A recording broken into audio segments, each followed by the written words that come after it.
Resurrection power that's in worship. Hallelujah. We thank you for your spirit. Thank you for your spirit, that the same power that resurrected Jesus Christ from the dead is the same spirit and the same power that lives inside of us even now as we worship. Father, we worship from our spirits. Hallelujah. Not from a fleshly place, but from our spirits. We worship.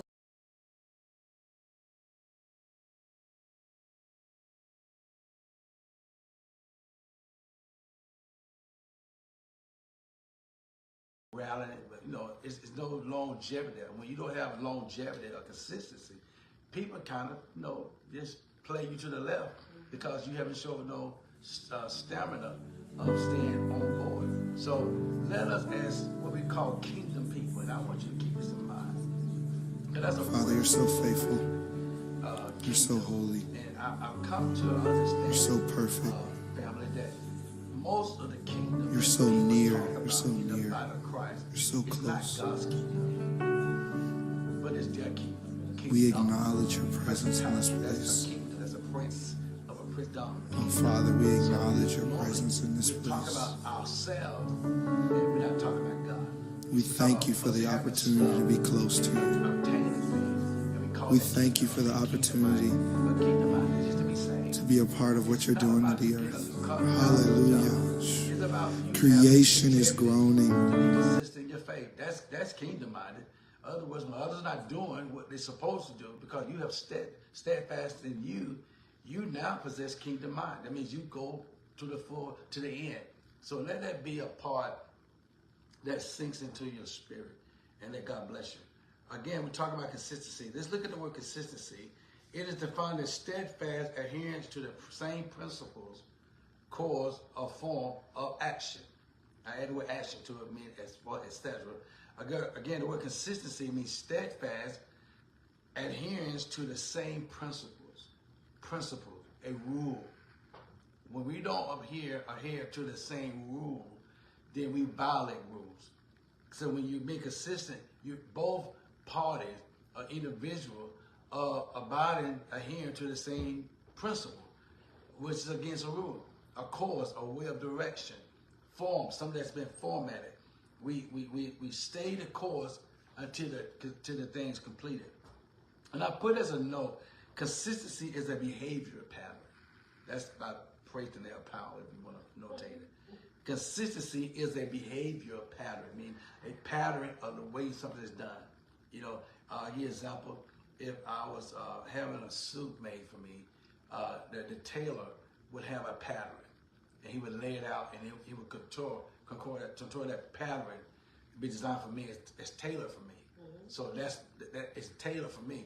I believe when we allow consistency to be tailored to us, fit for us, then we don't try to do other folks' stuff.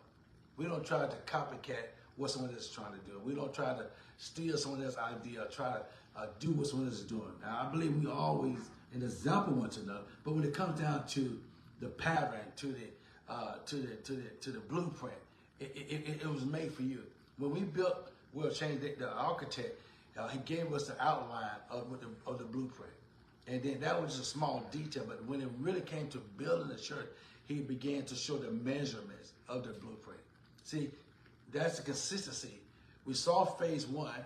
When I say phase one, we talked to the architect, because we didn't know what we really wanted. All we know we wanted to build a church. And the funny thing, we built the church, and we had the foundation laid. I called Prophet Prathan, who was my administrator at the time, along with a family, and they came to see the new church. Well, sometimes people will discourage you in your vision because they don't see what you see. So they started looking like, well, this the church, how many folk you gonna get in here? Because when you have a foundation, it only shows you when they draw the line, that's the room. See, I know the room will be bigger because without the walls, it's just a foundation. So they were looking for the walls. I wasn't looking for the wall. I was looking at the foundation. I said the room here gonna be here, and then they made fun to what you can just skip from one area to the next. Then I got in the flesh. I said, y'all need to grow up. Y'all need to stop that. You violate the vision. So But when the walls went up, meaning in spite of what they didn't see, I saw it. That's why the Bible said, write the vision and make it plain to other people. Now, even though it was made plain, everybody don't always read right. So keep that in mind. Don't say everybody read your vision right. I'm kind of offended like that. I hear For time past history, Lord deliver me. So when we start the work on the church, first they started with clearing the property. Before they cleared the property, we had to get approved for a loan to get the city to come in, the council to approve to build a church. It had to be zoned. And so all this is a part of the process. But without consistency, if we didn't stay consistent, we would have got discouraged in the beginning when first we had to wait for council to approve. We had to make sure the bank was going to give us the loan. And then it was so many dynamics. But because I believed in the vision, I believe what God said, I didn't look at my circumstance. My consistency was, we're going to build this church. And when the architect finally showed us what the church was going to look like, now everybody can see it. See, sometimes because we're not consistent, and because people don't see what we see, or they don't adhere to what we want, we walk away. We fall back. But that's the last thing you need to do. Because when you're consistent, when others don't see, when others don't believe, when others may doubt, because it's not their vision, it's not their dream, it's yours. I share with my daughter, Nicole, baby girl, she's a songster.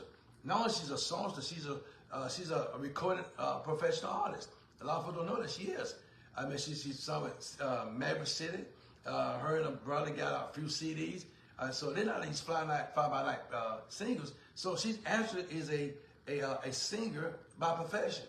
But in order for her to be even better in what she does with her craft, she has to be consistent. Right. When she first came to the ministry as a little girl, her mom made her sing, and she was shying off, but shying back. But then all of a sudden, when she started singing, she grew into this. Yeah. She grew from being on the praise team, being the praise leader. Everybody have moments where things don't always go the way they need to go. Right. Fell back, came back, took a rightful role, and continued to sing. And now, when you hear her now compared to back then, you can see it had to be some consistency in place. So I share that because some of you have literally walked away from the vision that God placed in you. Mm-hmm. You have literally stopped pursuing your dreams. You have literally allowed circumstance to cause you to become discouraged. Yeah. And discouragement does come. But how many know that when you're discouraged is when you really are encouraged? You're encouraged to overcome discouragement because discouragement is a part of the process. See, nobody actually achieved anything in life without some type of discouragement. Right. But when you have consistency in your loins, in your belly, you say, in spite of what's going on, in spite of what I see, in spite of what it feels like, I'm going to stay the course. And that's why the Bible encourages us to not just talk consistent, but be consistent. Right. So, in the book of Daniel, chapter 6, verse 1 to 5, skip to verse 10. Now, I want you to hear this. This is a time when Daniel, the prophet, as y'all remember, when the children of Israel were brought into exile. It was in exile. They came under the kingship of King Nebuchadnezzar. And Nebuchadnezzar, he was a vicious, ruthless man. But Daniel, over a time period, found favor with Nebuchadnezzar. He became the third in charge, one of the princes in charge, which it was unheard of for the children of Israel to even have a position like that. But God favored them.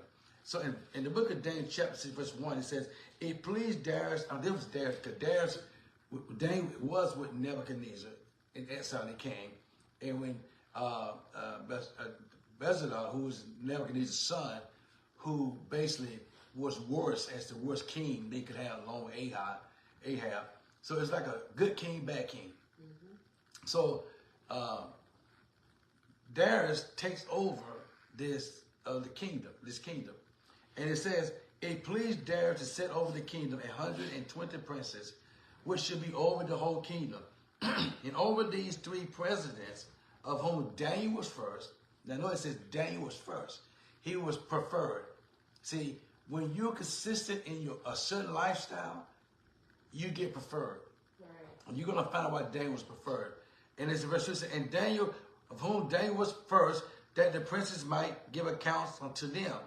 And the king should have no damage, meaning no harm brought to him because of these trusted advisors, trusted so-called seers, trusted because men who were supposed to be kings but good. And verse 3 says, then this Daniel was preferred above the presidents and princes because an excellent spirit was in him. Y'all see that? Mm-hmm. Somebody typed the word excellent spirit. Excellent spirit. Was in him, who was Daniel, and the king thought to set him over the whole realm. Daniel is being promoted to be over the whole realm. That means he was basically the second command to the king. And it says, verse 4 says, then the president and princes sought to find occasion against Daniel concerning the kingdom. Remember, the word kingdom is a place of a realm of authority, a place where people are in charge. But they could find none occasion nor fault, for as much as he was faithful, somebody type the word faithful, neither was there any error or fault found in him. That's a very rare character announcement of an average person, because he said he was found faithful, and there was any error or fault found in him. They didn't say he didn't come short of the glory of God. They didn't say he didn't sin. It's just saying that he had an excellent spirit. His character spoke volume, right, because Daniel was consistent. Look at verse 5. And again, he said, then said he, we shall not find any occasion against Daniel, except we find it against him concerning the law of his God. Which means they have been watching him from a distance. I had a preacher told me years ago, he says, he's a prophet, he said, your reputation has preceded you. And then one time he said, you have outlived a lie. That was dealing with some personal things that were going on in my personal life, that when folks was lying about me, he said, you outlived it. Well, I hope you're going to tell me I'm about to die, because I'm still living. That's all in fun. Finally against him concerning the law of his God. So they say, well, only way we're going to get an entrapment on Daniel is we got to find something concerning the law of his God.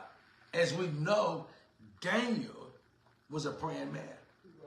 Now, I know sometimes people say they pray 3 times a day like Daniel. Well, see, you wasn't there when Daniel was praying.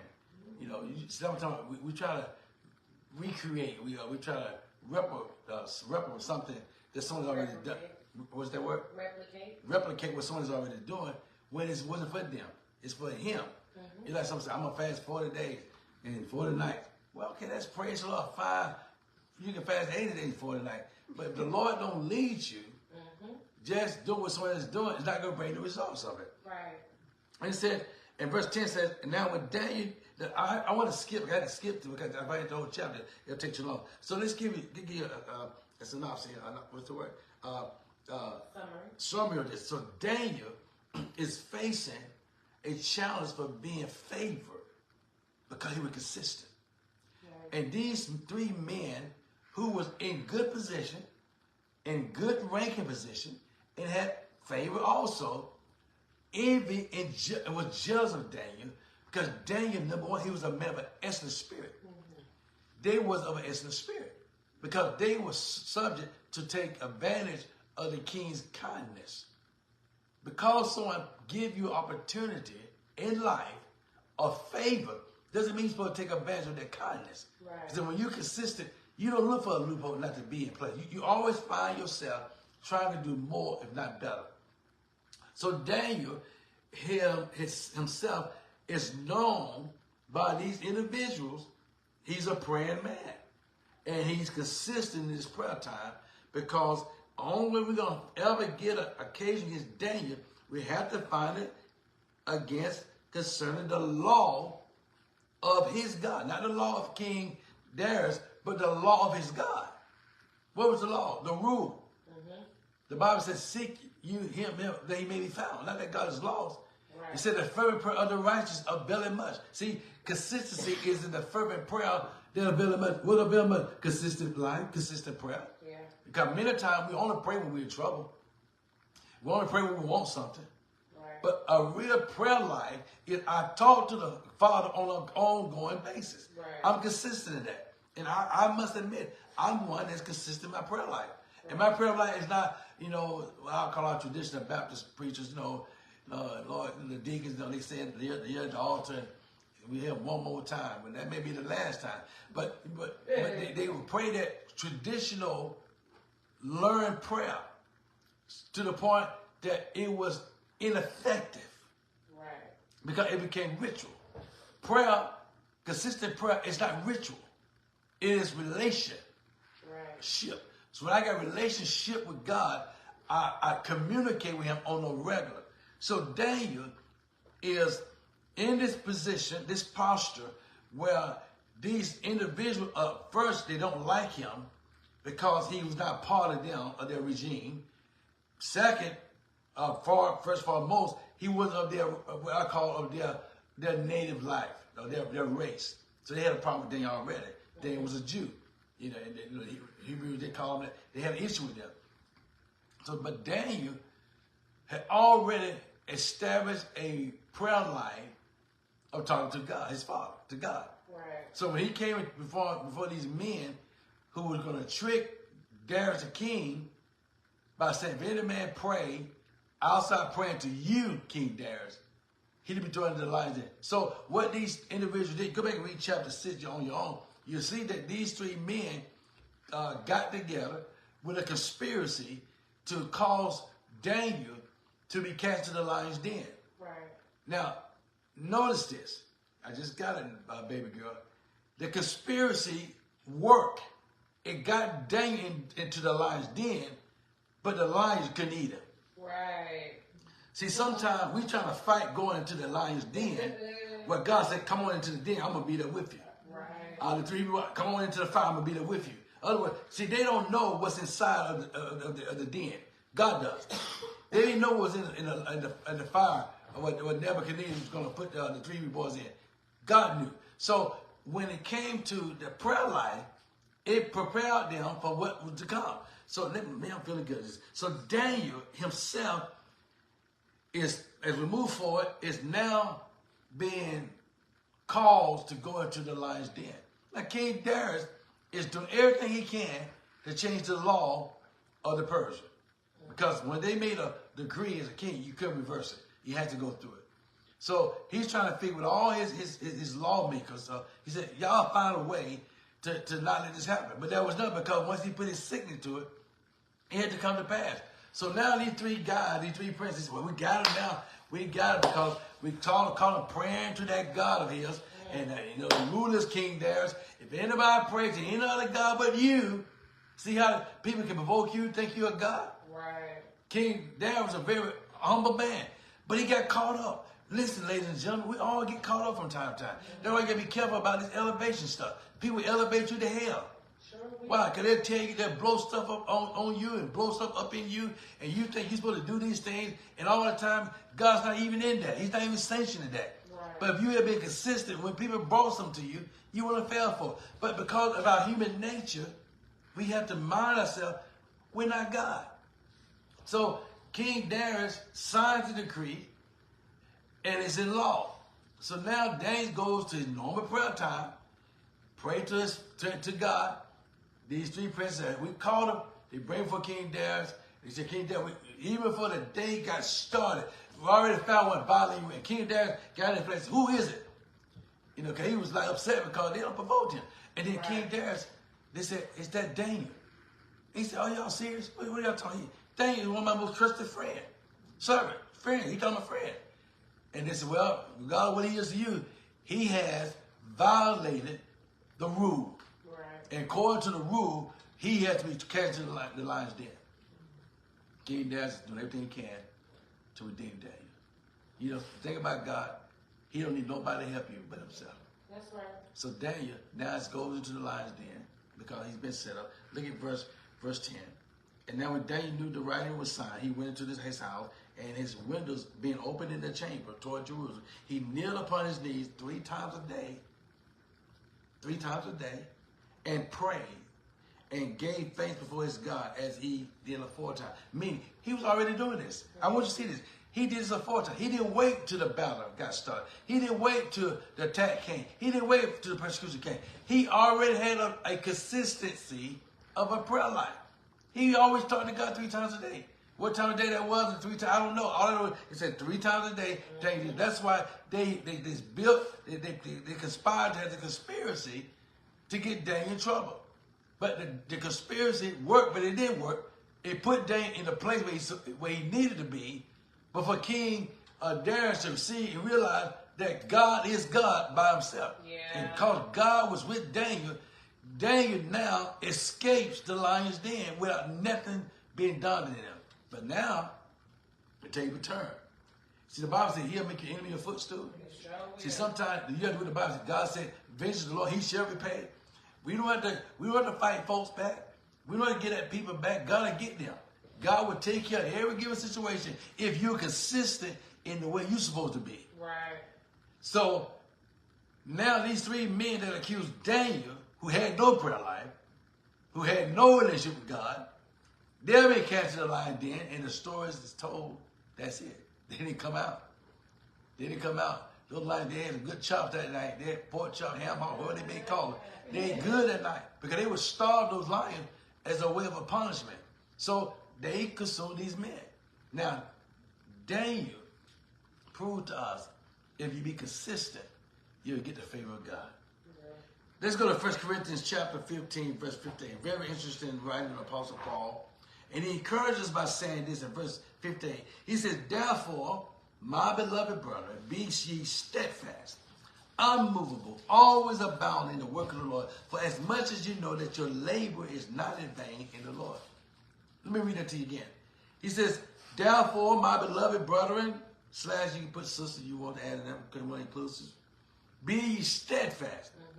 The word steadfast would be consistent, ongoing, unmovable, based on no matter what it looks like, no matter what is happening, always abounding in the work of the Lord, not in the work of yours, right. Not so much your work on your dream, your vision, but in the work of the Lord, for as much as you know that your labor is not in vain. Whatever we do for God is never going to be in vain, if we do it for him now.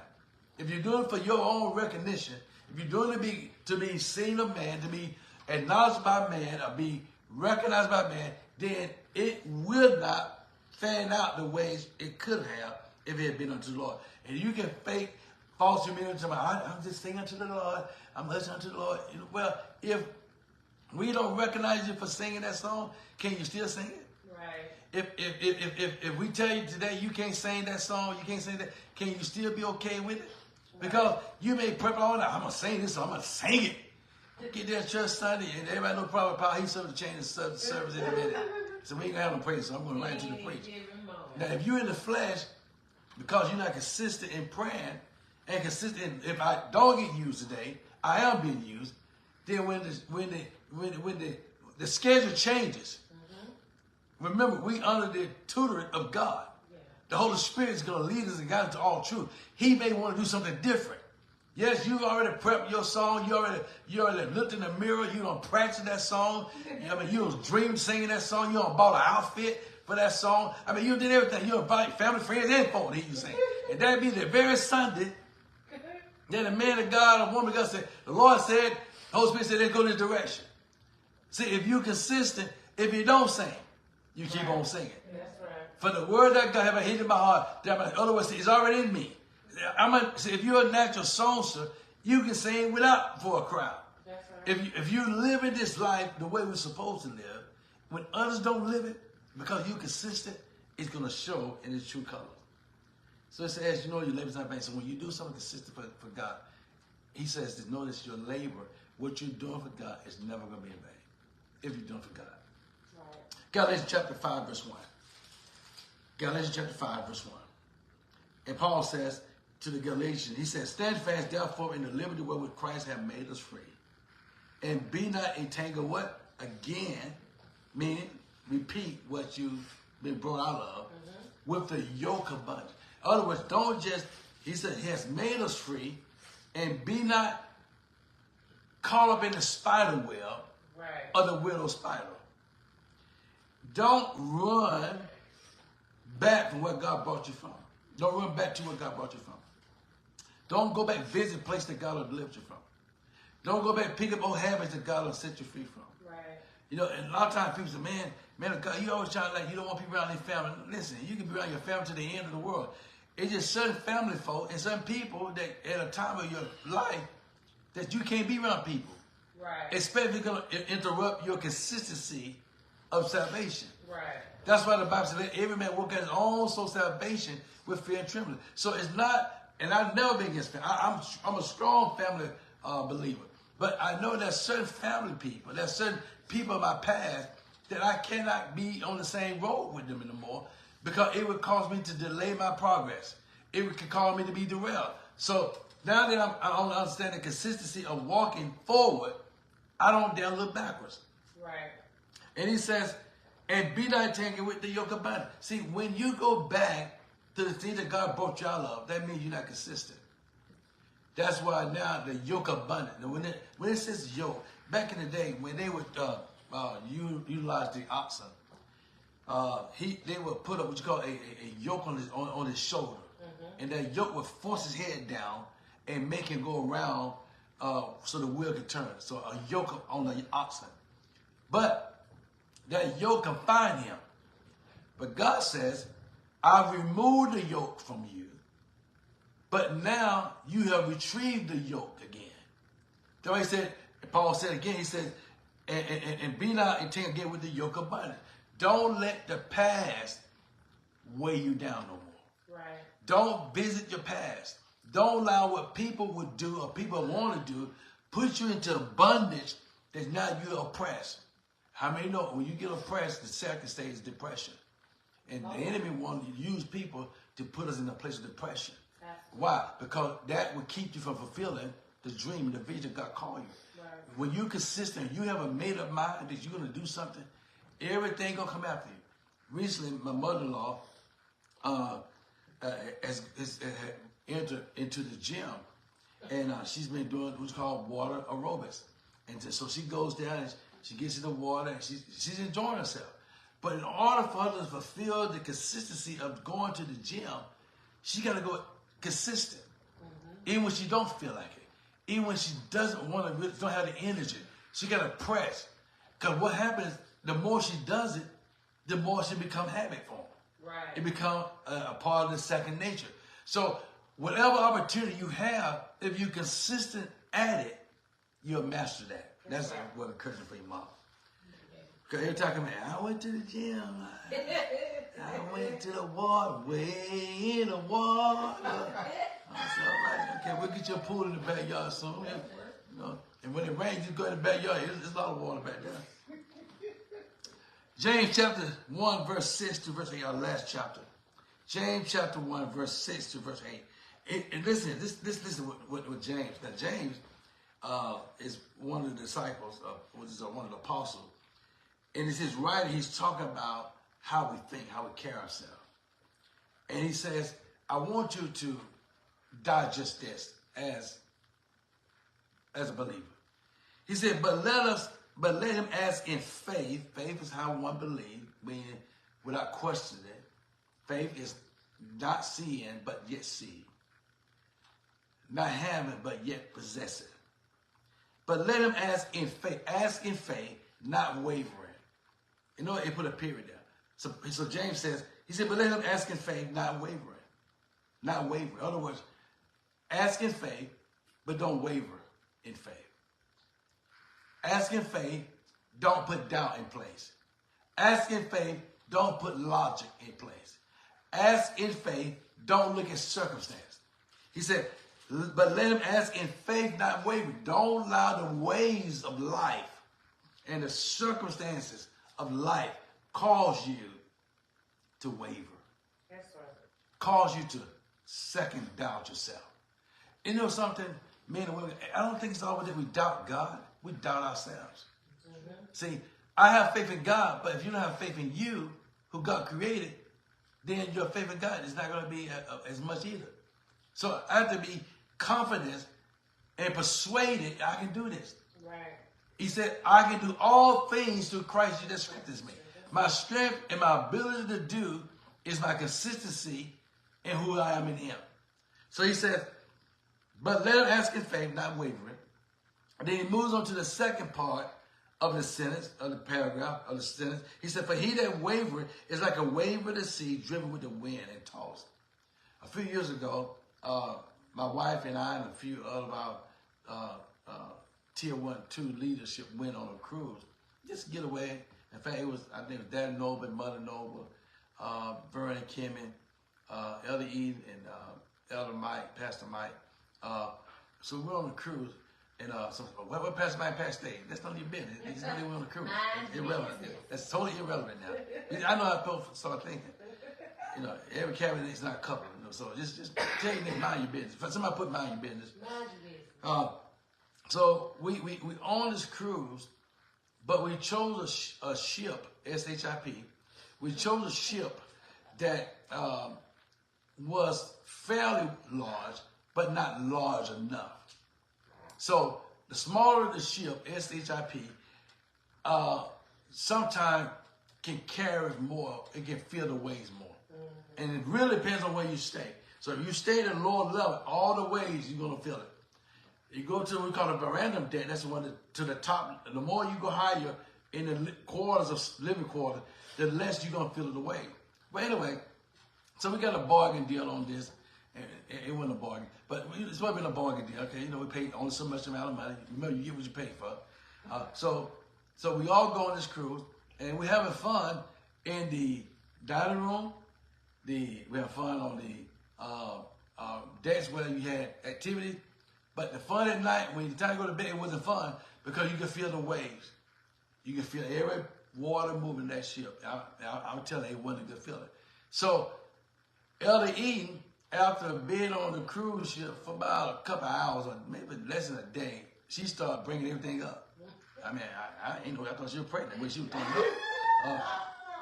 So she just started bringing everything up. And she got pregnant, had to be one of Mary Jesus pregnancy because she ain't got no boyfriend that I know of.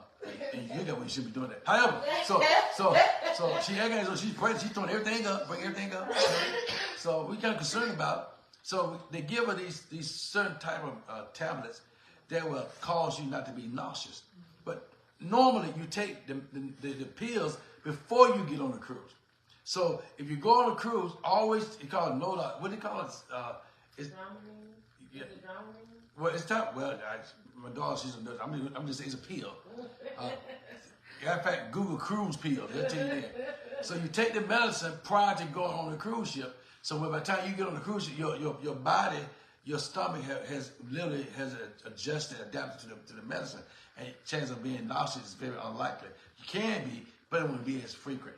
So Ellie's going through this nauseous feeling because of the wave. So I want to use that as an example.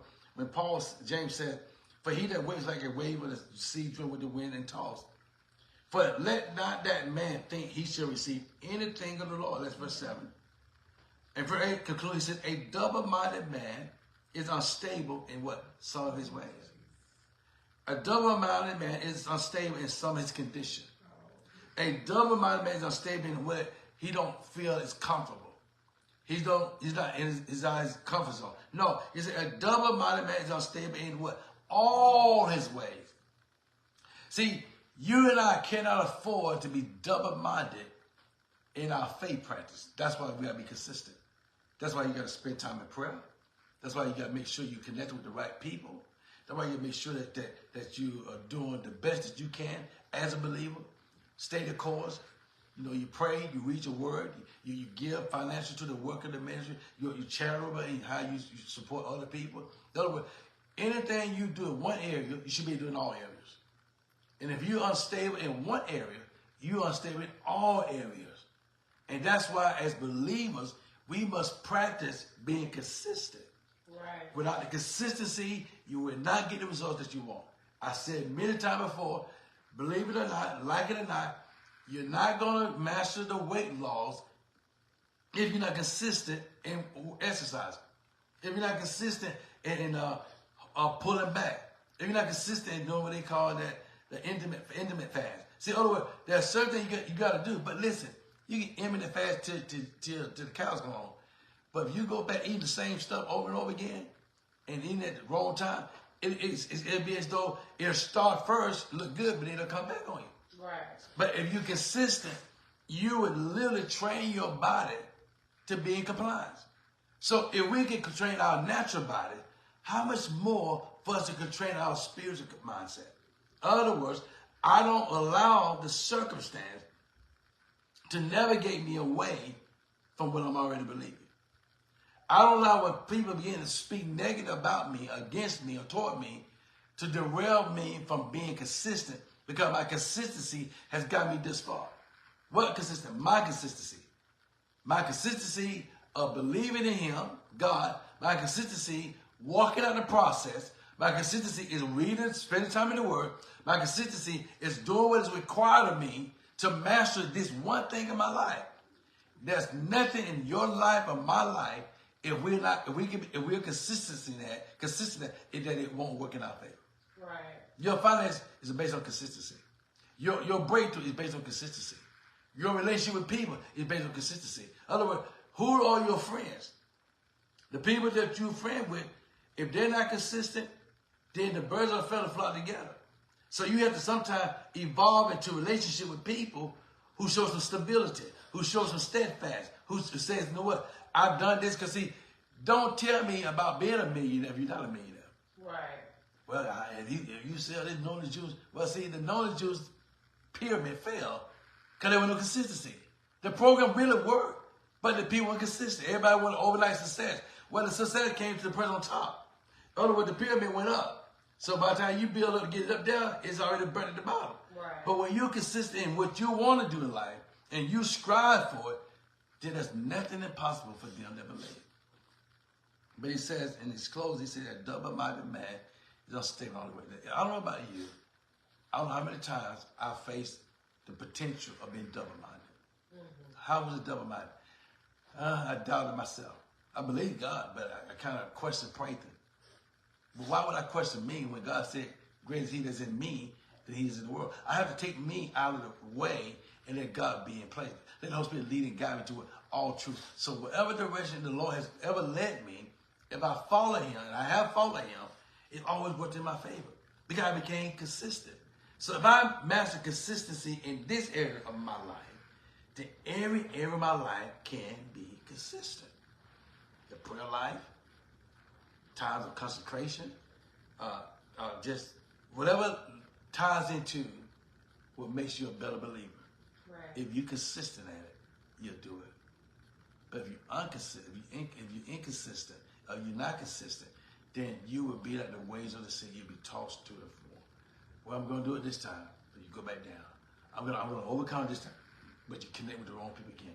And those same situation brings you back to base one, ground zero. I don't know about you. It's my type of word, ground zero. I don't like ground zero.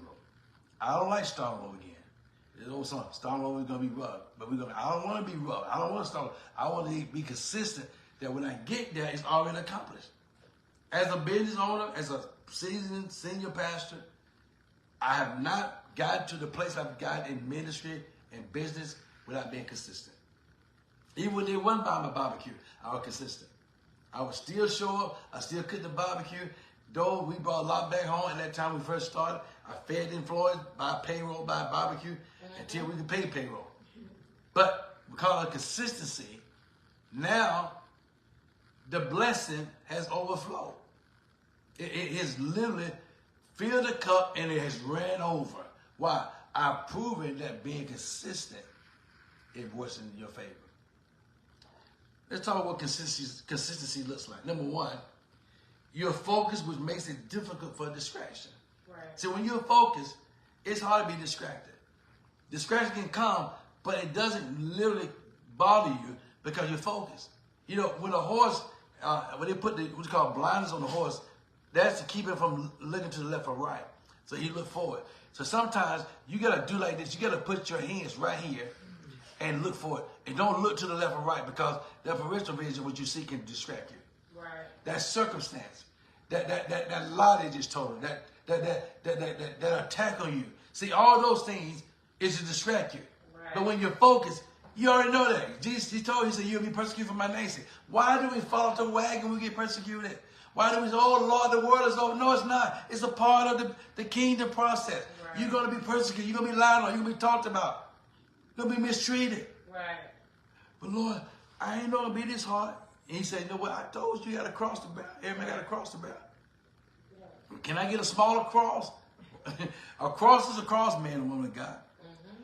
But the problem with most people is this. They don't allow themselves to be focused enough to not be distracted. Right. The better the end of something, meaning you've done it, you completed it, than the beginning. And then the Bible says, despise not small beginning. So my small beginning is small, but it's big for me because God gave me to do this. So in my small beginning of the business, small beginning of the ministry, no, I did not see the business being what it is. I just believed it was going to be, but no one told me the process. No one told me being a pastor had a process. No one told me being a father had a process. No one told me being a man of God has a process. But stay the course. Be consistent.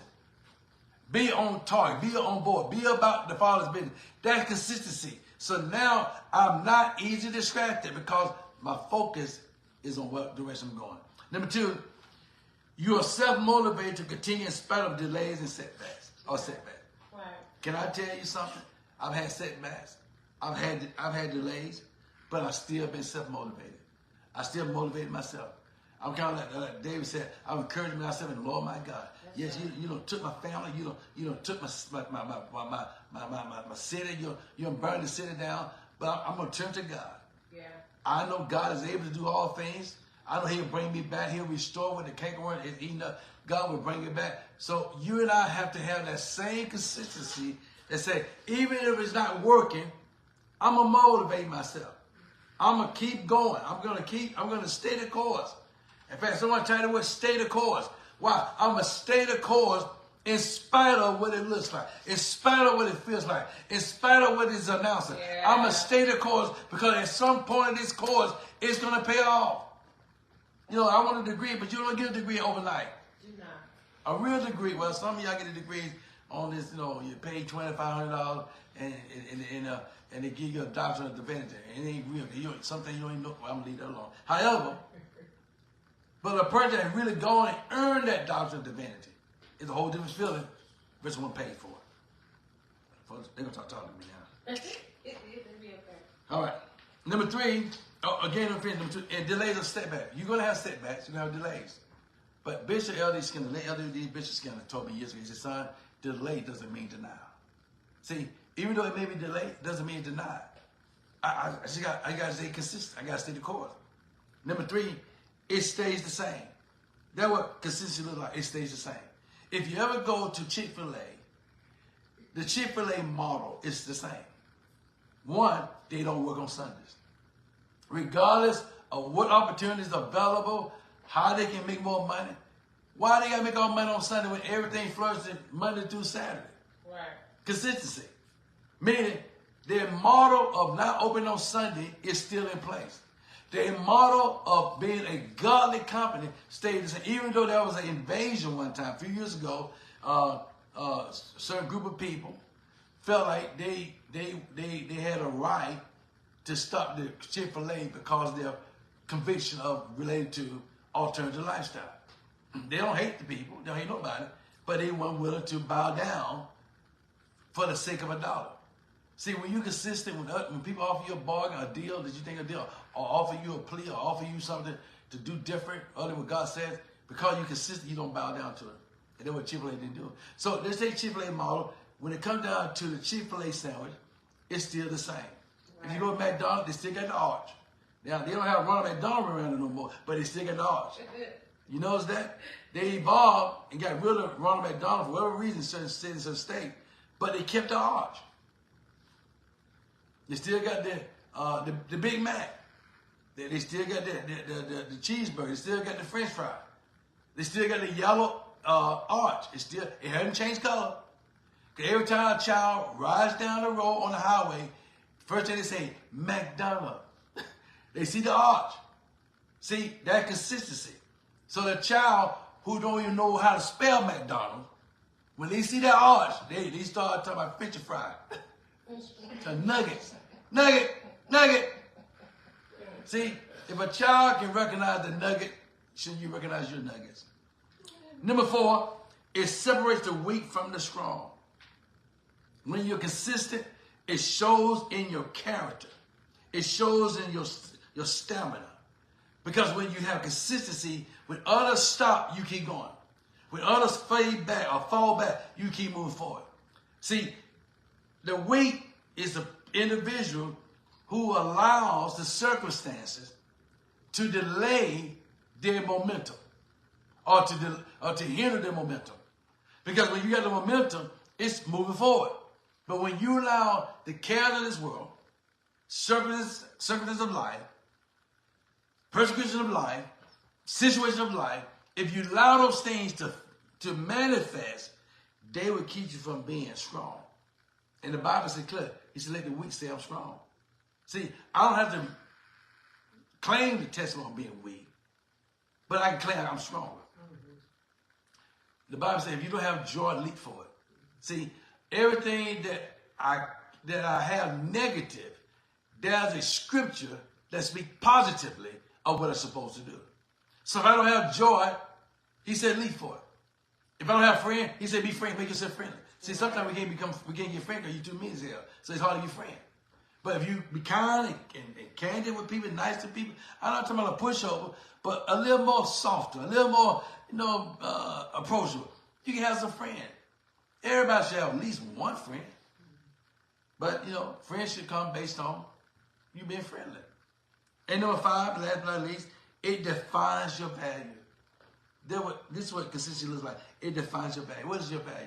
What is the value of you? Well, how much value have you placed on you? What does it really mean for you, to you? Not what does that mean for you. What does it really mean to you to be in a better position? What does it really mean to you to be evangelist for souls? What does it really mean? What is the value that you placed on your life that requires you to be consistent? Because whatever you value the most, you go after it. The Bible says, well, your treasure, you'll find your heart. See, I found to be consistent keeps my heart going. Right. I don't allow what's been said or what's been projected to determine what my heart can do. As one thinking his heart, think about it. As one thinking his heart, so is he. Out of the heart come forth the issues of life. So I got to be consistent to not allow the issues of life to delay me or deny me the access to the things of God. We're not talking about prosperity, guys. We're talking about relationship. And even though relationship, God gives you stuff. Stuff that ain't always this material stuff. He give you comfort. He give you peace. He give you joy. The sovereign of God's love come upon us. Why? We are consistent. So how do I become consistent? Number 1, I become consistent. Number 2, I become consistent. Number 3, I become consistent. See, once you become, then you are that. And once you are consistent, now everything becomes like a piece of cake. It's simple. It's only difficult because you have not put the true definition of the value on what you want, or what you're trying to do, or what you want to be. It's all about consistency. Christians, believers, if the world can be consistent, why can't we? I was reading the biography of Steve Jobs. And Steve Jobs is the founder of the Apple product. But Steve Jobs went through so many different challenges to get his product on the mainstream. But because he was consistent, his company became the first $1 trillion company ever. But didn't seem to want to work. That did fail and falter. He stayed consistent and became now the number 1 company, or one major company in the world. All because of consistency. Yes, Warren Buffett, consistency. Oprah Winfrey, consistency. Tyler Perry, many of you that have watched Tyler Perry over the years, he started in small churches. He started in auditoriums and something. And now this man owns his own studio. I mean, one of a kind. Now, do I agree with that Tyler Perry does? No, but nobody agree with that. I do. But one thing I can say he has been consistent. A double-minded man is unstable in all his ways. Faith pleases God. When you're faithful and you have faith, it pleases God. What is faith? I am consistent. I trust God. If it don't work today, I trust God it will work tomorrow. If it don't come past tomorrow, I trust God next day. Otherwise, my consistency of my faith is that God's going to come through this. He did it yesterday. He can do it today. If he brought you out a week ago, last night, he can bring you out today. If God is consistent as he always has been, and we create an image of God in his likeness, we are supposed to be consistent also. Because he says, a double-minded man, I say all the way, and when you pray, and you pray with a mess, man, you pray in doubt, he said, it ain't going to come to pass. But if you're consistent in trusting God, believing God, it will work in your favor. Yeah. So, what we're going to do about being consistent in 2023? We're going to start now. I'm not going to wait to project in December 31st. I'm going to let my New Year resolution start right now. I'm going to redo what needs to be done to get me to that certain place in life. You cannot succeed without consistency. And that consistency also has to have a plan of what direction you're going to go. God's already established in heaven and earth that we live for him, we spend eternity with him. That's the promise of God. That's consistency. You don't go to heaven without being consistency. You don't go to hell without being consistency. Without consistency. You're going to be heathen to the end, or you're going to be a righteous person to the end. Either way, there's consistency involved. Why not let consistency work in your favor? Why not be the one that God can use because he knows you're consistent? Abraham was tested in many areas of his life, but God said Abraham was a man after his own heart. Not David was. He said Abraham was a friend because he believed God. Why? When he believed God, why did Israel come? Well, he didn't say he didn't believe God that he just had no opportunity. But at the end of the day, he still believed God. He went down in history as a patriarch of believing God. How about you and I go down in history as being a patriarch and being consistent to change the dynamic of my life and the life of others? When I'm consistent,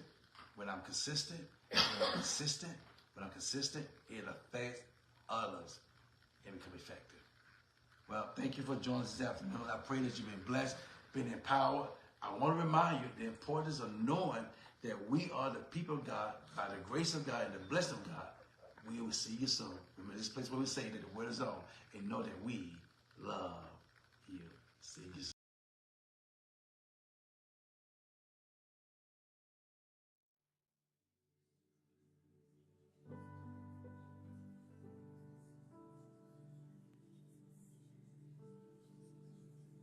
Father, you're so faithful.